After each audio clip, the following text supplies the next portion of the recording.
a lot of information, yes. Well, positively, it sounds like the vasectomy reversal has actually started to work, even though it's taken a while. It's taken a while, yeah, and I'm very, very surprised and pleasantly surprised. I'm happy.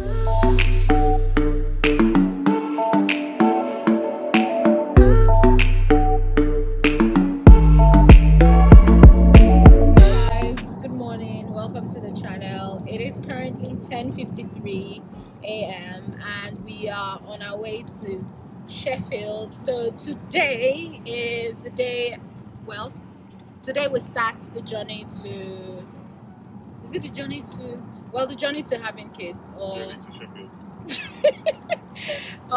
Let's say today we start our IVF journey, hopefully, but today we're just going for scans and yeah, stuff like that. So that's it. So I'm documenting everything, every step of the way. Hey guys, so we just arrived at the clinic after a 1 hour 7 minutes drive, I think, and it's raining. Ooh.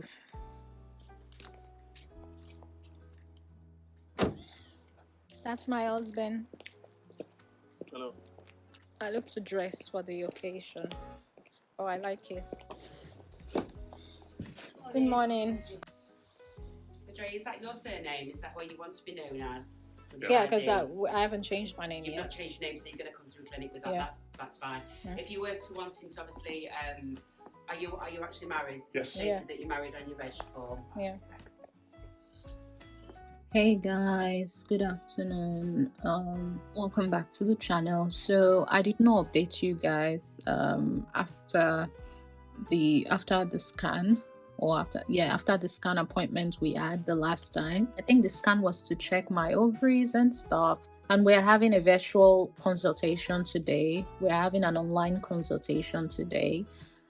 So I probably will bring you guys along. I'll try to, but if I can't, I'll come back to give you guys an update. Maybe I might not come back today, maybe days later. The online consultation is, I think, a week. Yeah, see, a week or a week and some days after.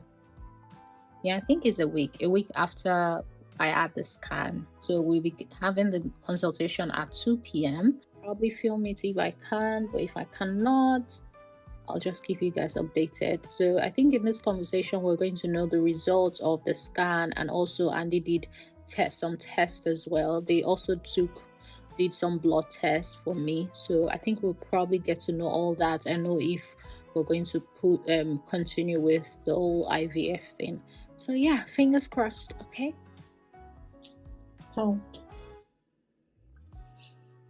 baby, do you like my hair like this? Yes, baby. Hello. Hello, Joy. You okay? Hi. Yeah, I'm good. Okay, so before I start, I just need to confirm the dates of birth for both of you, please. I have got your clinical questionnaire with me, so we will first go over that. Then I've got Joy's scan report and blood report for AMH. And Andrew, you have had a recent semen analysis, so I've got these both reports. We'll discuss them. Okay. And then we'll make a plan. Okay. Up to date with smears, no medical issues, no gynecological issues. You're not vaccinated for COVID. So is there any specific reason, or partner 25 and 21 years ago? Yeah. You had a vasectomy and attempted a vasectomy reversal. So when was the reversal done, Andrew? Previous semen analysis done at the end of which proved to be negative. Yeah, that was negative. Yeah, I do know. So that was negative. This one is a bit better, so it's a better news. Good. The common things that we are taking. Yeah. You're taking vitamin C, vitamin E, folic acid, selenium, and vitamin K2, CoQ10. So all these things sound familiar. So I'm assuming they must have been told by your urologist. Yeah. The fact that the semen was not having sperms previously and is having sperms now would tell me whatever you are taking is probably making a good difference, isn't it? Okay. You don't smoke, don't take alcohol, so you're generally leading a very healthy lifestyle. Now, first let's go to the scan report. The uterus looks normal. The lining is 12.3 millimeter, which is good. Both the ovaries are showing polycystic appearance, means there are multiple eggs. I'll discuss what is the significance of that. And there are multiple fibroids present. So they look small. So one is 2.2 into 1.6 into 1.9 centimeter. So about 2 centimeter more or less. Then there are two in the wall. One is 2.6 into 2.2 centimeter. The other one is 1.7 into 1.5 centimeter. There is a small corpus luteum. Corpus luteum means when after you ovulate, whatever is left over of the follicle is called corpus luteum. So we can see a corpus luteum in the right ovary. So that's a good sign. These three fibroids are there, but it doesn't appear as if they are affecting the cavity. So again, that's good. Lining is good. Now coming to this antral follicle count of 51. So, when you see the ovaries on ultrasound and you want to see how much is the number of eggs, you actually count little black dots. These are called antral follicles. These are not the eggs, but this is where the eggs develop. So by counting the number of antral follicles in both the ovaries, you get a sense of what is the ovarian reserve for that woman. It can be between 5 to 25, but Joy, in your case, it's 51. So it's quite high. Okay, that means your egg count as compared to any other woman of your age is about double, more than double. Okay, we always double check it with a blood test called AMH, and again that is 42.3 for you. The average is between 5.5 to 25.5. So can you see both these numbers and your young age? Everything is pointing towards a very high number of eggs. Now, in a way, it is a good thing to have higher numbers because then you're not worried about eggs exhausting or biological clock and all those things. But at the same time, there is a downside to it. When your egg numbers are so high and when you are young, when I'm stimulating you for IVF, I'm going to give you a very low dose of stimulation. Obviously, that goes without saying. But even with that low dose, you could actually end up being overstimulated. So the goal of IVF is to create 15, 16 eggs in one cycle. But because your egg number is almost 50, even with a low dose, you could end up with 20, 25, 30, I don't know. One of the women, she had 56 eggs collected. We obviously don't want that because the higher the egg number, the more is the risk of hyperstimulation. Ovaries every month are making one egg. So your hormones, etc., is according to that. Now imagine a situation in which instead of one egg, you're sitting like with 30 eggs or 40 eggs. Every egg is going to release its hormone. Your hormone will be proof. Yeah? And that will cause a condition called ovarian hyperstimulation syndrome, in which the tummy can swell. You could have lots of fluid in the tummy, and in severe cases, we may have to take the decision: let's take the eggs out, let's create the embryos, but then freeze the embryos. So no transfer straight away. And then after 2 to 3 months, when the ovaries are silent, hormones are silent, that's when we go for an embryo transfer. So this is called OHSS, and the technique of creating and freezing and then putting back later on, it's called freeze all embryos. You just freeze all of them. Okay? Mm-hmm. Sometimes the reverse can also happen. So you are young, your numbers are high, I put you on a low dose of stimulation, but the ovaries were quite resistant to stimulation. So actually, instead of 15, 16, you ended up with only 2, 3 eggs. And sometimes we have to just think, okay, let's cancel it here. even before attempting egg collection. And let us start with a higher dose. Okay, so all these things are possible because you've never had a stimulation. We don't know how your ovaries are going to react. So we will have to go safe, start with a low dose, and later on see how it happens. Okay, sometimes we may have to increase the dose, sometimes we may have to drop the dose. So all these things are possible. Okay, this is about your reports. Always have the option of freezing the embryos. The reason we end up freezing is, the ovarian hyperstimulation. If you don't fall pregnant, then it will automatically die down. So it will sort itself out. But if you are having hyperstimulation and you fall pregnant with that, then the pregnancy itself will make it worse.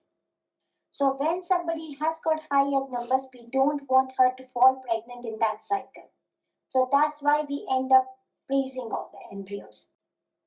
Does it make sense, Joy? You've been mostly silent, but you're understanding it, yeah? As I said, the fibroids are there, but at the moment they are not very big, and I don't think we need to do anything about them. So your latest semen analysis, which was 10th of, the volume is 2.3 ml. The concentration is quite low, 1.1 million per ml. The cutoff is 15, but you're telling me that in September it was 0, so obviously it's better than that. What I want to do, Andrew, is for you to come and do a backup sperm freeze. I would definitely not want to do a surgical sperm recovery if possible. Okay. If it is needed, it is needed. But if possible, I would want to avoid a surgical sperm recovery at any cost. Okay?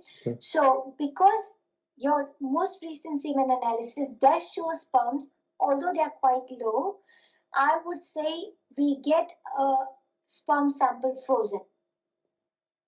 On the day, of course, you will give us a fresh sample, and we would ideally want to use the fresh sample. But if the fresh sample does not have sperm for whatever reason, at least there's something which we can fall back on if we have frozen a backup sperm sample. Okay? But thankfully, your semen analysis does show sperms. So for now, if we do a backup sperm, then we probably will not need to do a surgical sperm recovery. Would it be possible to create an embryo with, even though it's low level? Yes. So when we do ICSI, Andrew, all we need is one sperm for every mature egg. Okay. So we're not needing in millions. Suppose I've got 15 eggs, and suppose 13 are mature. I only need 13 sperms. Okay. That's it. And your count is 1.1 million per ml. Yeah? And there is 2.3 ml. So the total number is 2.5 million. So you've got plenty to choose from. Yeah. And we only need like that number. 5 eggs, 5 sperm. 10 eggs, 10 sperm. That's it. Now, Joy, your periods come every month, yeah? They do come between 28 to 35, but every month you have period. Yeah. Yeah? So, from day 2 of your period, you will start your IVF injections. As I said, because your numbers are very high, I'm only going to put you on a small dose of injection, which is about 150. I have to do a little bit of push because by nature, IVF does involve some overstimulation. I can't work with one egg when I'm doing IVF. So the procedure itself is such that I am pushing the ovaries, but I'm hoping that the ovaries will obey the order and create 15, 16. They may or they may not, we don't know. So that's why we monitor you. When I start your injections, then I call you for ultrasound scans. We check the progress. If you are overstimulating, I may drop the dose. If you are understimulating, I may up the dose based on your ultrasound scan report. You come for scans. When the scan suggests, yes, the eggs look decent enough, the size looks decent enough, then you receive the trigger shot. So suppose you have your trigger injection tonight at 8 o'clock, then day after tomorrow, approximately 36 hours later, will be the egg recovery. Now what we are doing for egg recovery, Joy? So you're not put to sleep, okay? So you are conscious. We give you lots of things, a tablet to swallow. That causes a bit of sedation. Another tablet goes up the bum. That's a strong painkiller. We give you gas and air, and we give you some local anesthetic. Now, pain is very subjective, Joy. Some people may feel uncomfortable, not really painful. Some people may feel nothing, freeze. And some people may feel absolute horrendous pain. We don't know which category you fall in. 80% of the people find it uncomfortable, but not something that they can't do. Okay? But just to let you know, this is how the egg collection will happen. So we collect the eggs. On the same day, we'll ask Andrew to give the sample. We try to use fresh sample only. 1 sperm into each mature egg. Suppose I get 10 eggs, but only 6 are mature. Only 6 will be utilized. We have to discard the other 4. Okay? So we inject 1 sperm into 1 egg. Next day, we come to know how many embryos are created. We grow these embryos for 5 days, and on day 5, 1 embryo is selected and put back, and all the other embryos. Now, you are young. I'm hoping we get more than 1 good embryo. All the other embryos will be frozen. Now, your chance of success is about 40 to 45% with a good embryo. It's a good chance. But if you don't conceive with that, go. And if I have frozen embryos, next time all this doesn't need to happen.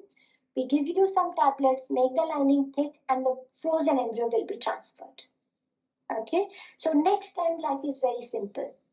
But first time, because we are creating the embryos, it's a lot of work, on your part. Okay? Now, the embryo transfer itself is straightforward. We put a speculum under ultrasound guidance. We deposit the embryo.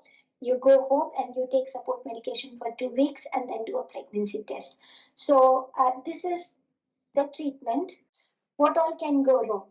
I've already spoken extensively about overstimulation or understimulation. When we are doing a collection, there's a very small risk of bleeding, infection, injury to the surrounding structures. Sometimes you collect the eggs. You do see everything is looking good. Next day you check and none of the eggs have fertilized. If none of the eggs fertilize, then there's nothing to put back. So we have to stop there. Okay. Sometimes the FERT is okay, but when they grow, they don't grow to become good quality blastocyst, and consequently the success can fall. Okay. So I said 40 to 45% success based on Joy's age. But if the embryo quality is not good, then it will consequently fall. Okay. We put back 1 embryo. It can split into 2 and you can end up with twin pregnancy. You are a healthy young girl. In case it does happen, I think it should be fine. We don't aim for twins ever. So we always put back 1. But sometimes it can happen even with 1 embryo. Okay. So that's in the nutshell about the treatment. I'm going to do, Andrew, I will do like a tentative plan because you need to know how much money you're looking at. So today I will do a tentative plan so that the girls can calculate the exact amount of medications, drugs, the money for the drugs as well as for the treatment. They will give you a cost estimate based on that. It all depends on how the ovary stimulates. So sometimes we end up increasing the dose that you may have to top up the cost of those extra drugs. But otherwise, more or less, this would be the plan. At Joy's age, at the age of 30, most of the embryos probably will be good, and it is mostly decided by the age of the woman. Is there anything else that I can clarify? Have I given you too much? Have I put too much on the plate? No. It's a lot of information. Yes, it is. Well, positively, it sounds like the vasectomy reversal has actually started to work, even though it's taken a while.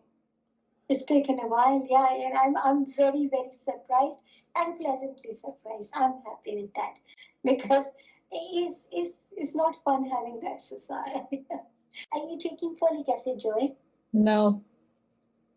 Oh, you've been cheeky. She will start though. It's okay. You start folic acid. I'm just joking. Yeah. It's all right. So folic acid 400 microgram per day. Okay. Okay.